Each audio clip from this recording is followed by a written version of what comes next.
Por lo general, el método recomendado para introducir fórmulas es que las funciones u operaciones que se lleven a cabo hagan referencias a celdas que estén en el origen de datos, es decir, en la lista de datos o en el objeto de tabla de Excel.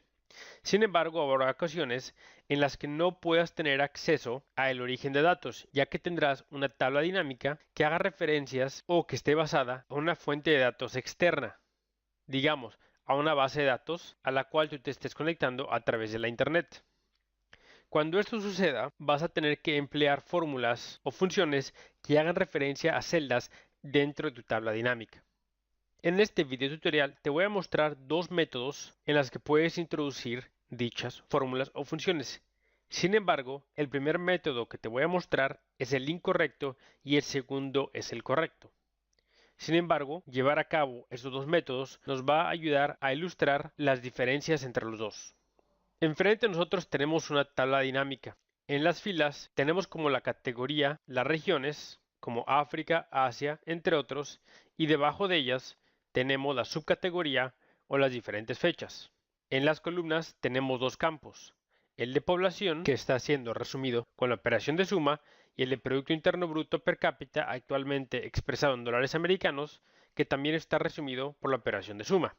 En este ejemplo, vamos a sumar los valores de la celda B5 y B6, es decir, vamos a sumar la población reportada por el continente africano en el 1 de julio del 2000 más la figura reportada en el 1 de julio del 2001. Para llevarlo a cabo de forma normal o tradicional, empezaríamos introduciendo el signo de igual. Después, a través de mi teclado, pudiésemos ingresar y hacer referencia a la celda B5 y sumarla con la celda B6. Después ingresar en mi teclado. Es decir, la suma de la B5 y de la B6 nos da el resultado de un poco más de 1.600 millones de habitantes. Ahora, ¿qué pasaría si nosotros cambiáramos el formato de esta tabla dinámica? Es decir, ahorita voy a poner la región como una subcategoría de fecha. Selecciono, arrastro y libero, y ahora tenemos fecha y después región, y aquí se ve el cambio reflejado.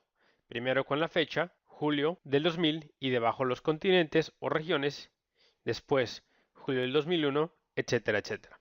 Ahora, el valor que habíamos seleccionado era el de 809 millones y el de 828 millones. Las dos son figuras para África, una dentro del 2000 y la otra en el 2001.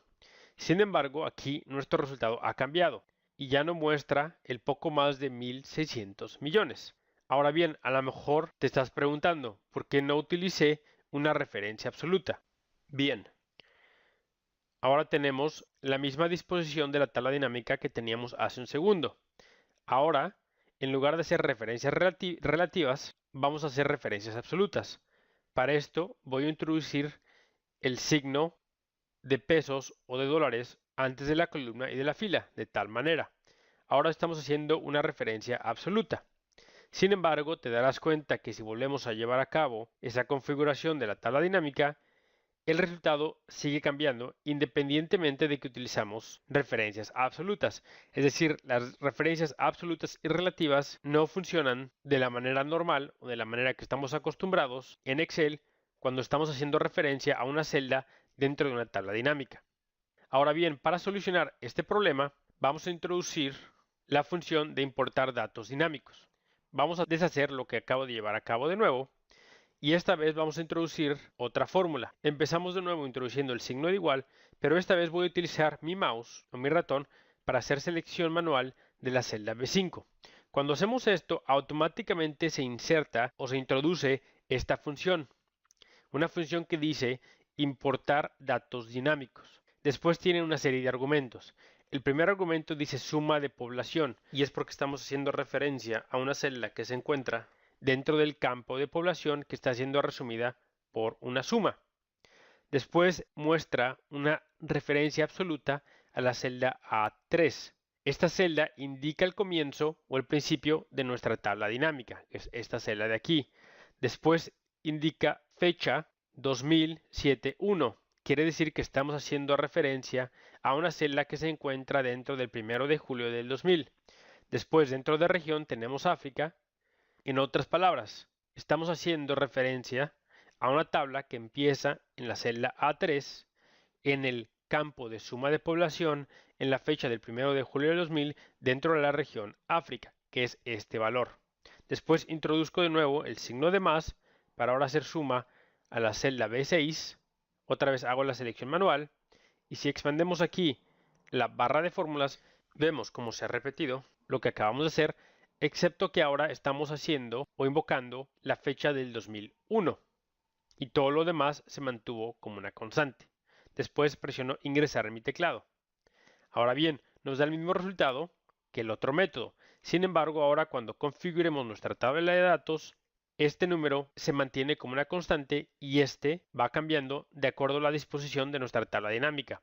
Es decir, esta es una manera mucho más robusta de introducir fórmulas y es la manera correcta.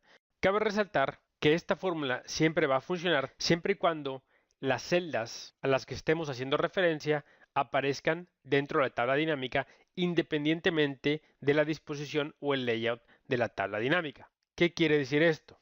Bueno, quiere decir que si yo sigo cambiando la disposición de la tabla dinámica, independientemente de cómo lo haga o qué es lo que haga, el número se va a mantener constante. Sin embargo, si es que llegáramos a quitar, por ejemplo, el campo de fecha, es cuando la fórmula dejaría de funcionar, ya que nuestra función hacía referencia también al campo de fecha, pero como ahora ya no lo tengo seleccionado, esa fórmula ya no va a funcionar.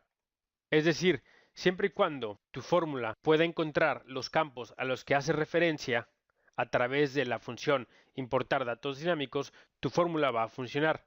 Si llegas a deseleccionar alguno de los campos que aparezcan dentro de esta función, entonces tu fórmula ya no va a funcionar. En resumen, te mostré cómo introducir fórmulas a través de dos métodos. El incorrecto, que es haciendo referencia directamente a las celdas, ya sea de manera absoluta o relativa, y el segundo, que es el método correcto, a través de selección manual de celdas con tu mouse o tu ratón y la introducción automática de la función importar datos dinámicos.